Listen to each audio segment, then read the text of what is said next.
Leslie, how you doing today? I'm doing well. How are you? So you're the Midwest director from the APTA. Yes, the Midwest Tour Director. All right, and you're from Chicago. I am from Chicago, So yes. we're down here in Indianapolis at Meridian Hills for their whole weekend tournament, essentially. Yes. And this is 2 weeks before the National, Yes. which is going to be in Philly.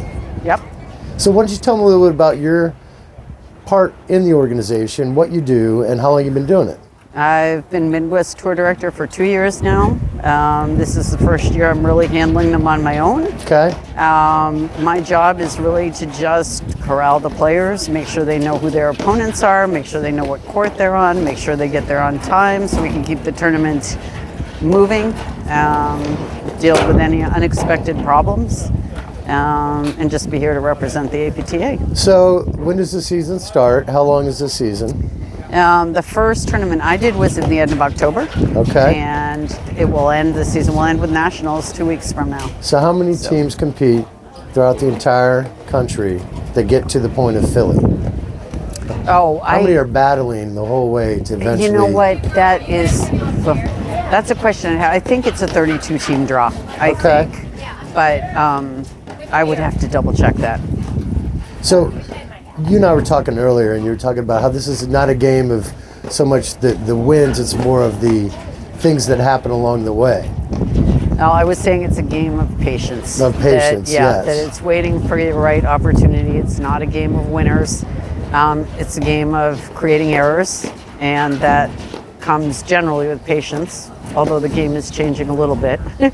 There are a few more winners than there used to be. And you used to play, or you still do? I still play, yep. What do you love about it? What do I love? I call paddle the joyous game. I just think you get on the paddle court, and when you get off, you feel better, win or lose. Even though I can sometimes mope when I lose, for the most part, I'm really, really happy when I'm out there. I just think it's a game with a lot of laughter and a lot of fun. And yeah. And we've been lucky this weekend to have some of the top teams come to Indianapolis. We have. So yes. what do you think makes them motivated to do this tournament? Well, first of all, I think this tournament is a lot of fun. I mean, Ludo really wants to put on a big fun party, and he does. I think the Indy fans are great and want to be out supporting their Indy players. And I think teams want to get ready for Nationals. Gives them another chance right before Nationals. So I think there's a lot of reasons. But the biggest one is that this is a great tournament, and when people come to it and they enjoy it and they want to come back. So what would you say to somebody who wants to get in paddle, like how it compares to other racket sports? Well, I think it's the best one.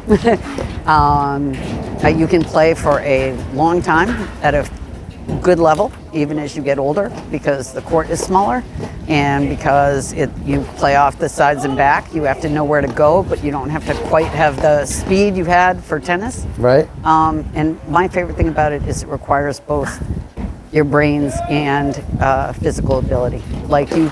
It's a real thinking game, and you spend a lot of time working on your strategy to beat the other team, and that's honestly one of the most important weapons you have. So it's challenging physically and mentally, and it's fun. That makes it fun. So what would you like to say to the management of Meridian Hills about their new facility and just about the whole setup for this weekend? I think they've done an amazing job. The new facility is fabulous. The rooftop viewing is great. It could not be better. I loved coming to Indy last year. I loved coming this year, and I'm sure I'll be back here next year. Well, beautiful. Well, thank you for your time and for your service. Thank you.